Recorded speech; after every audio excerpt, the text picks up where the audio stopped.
Oh.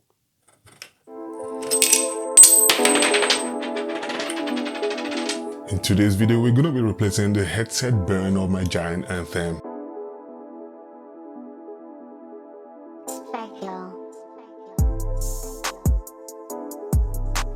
It's a 27.5 design with tapered fork. It has a tiny hopper bearing here and a slightly larger one underneath. And this fix is only limited to giant bikes. You can follow this instruction provided you have a similarly designed bike. This fix is so simple, it's a walk in the park. So, to access the bearing, you're going to want to undo this top stem bolt and two other ones on the side. So, let's get to that.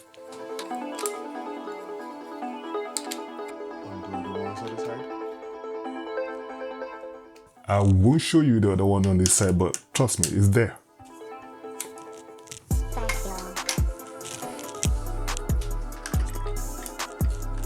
And by now, your fork is probably getting ready to fall freely.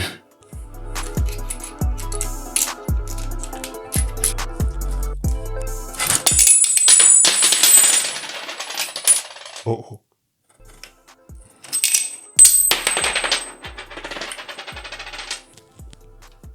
Filming is tough. Nothing tragic happened now, so it's okay. We picked it all up. Now that's the parts of parcels of filming now, so bear with me. Now let's just hope the bike didn't sustain any more damages than initially anticipated. Otherwise, that might just ruin the whole fix for today. First, I'm just gonna check the lower bearing. It's still attached to the fork, as you can see. Give it a quick check.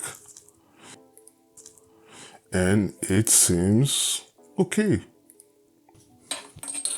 I'm just gonna put it back and to the upper bearing. Oh.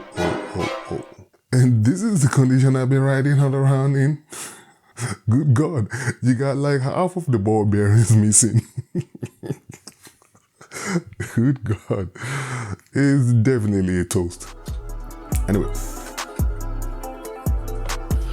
And at this point, all you want to do is look for this serial number engraved on the side of the bearing.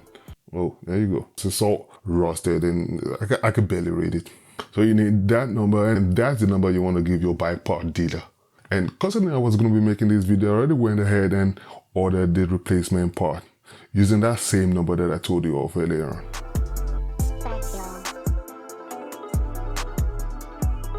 So give the bearing hole a nice wipe down. And luckily for me, the replacement bearing came pre-lubed, and in case yours doesn't, all you gotta do is give it a little dab of grease and you should be good to go. Alrighty, to the moment of truth. Let's even see if it really matches at all. I hope it matches. Yep, it does.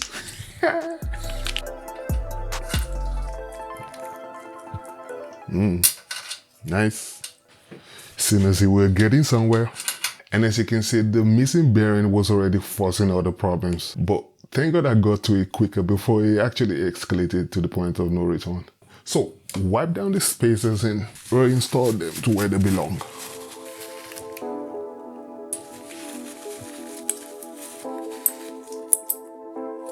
You can wipe down the fork a little bit as well.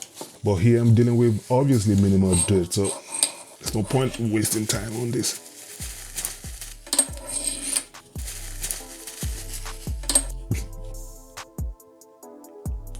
So I'm just gonna go ahead and install my spacers.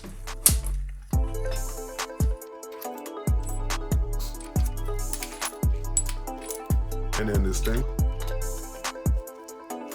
Pull back the stem bolt. And then you just want to tighten it ever so slightly.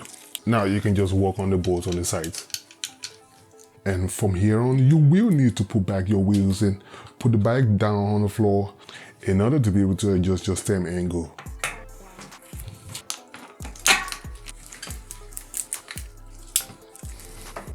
Put it on the floor. And you don't want to tighten one bolt down quicker than the other.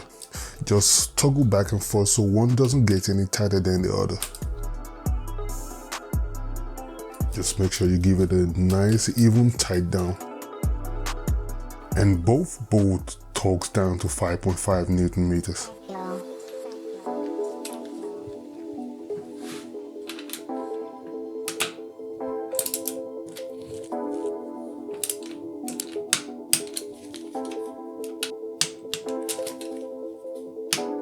Once you hear that, it's done. So now I'm just gonna take the bike for a spin and I'm positive the problem is solved. Hit that like button if you like more bike DIY and subscribe if you haven't been here before, and I'll catch you in the next one.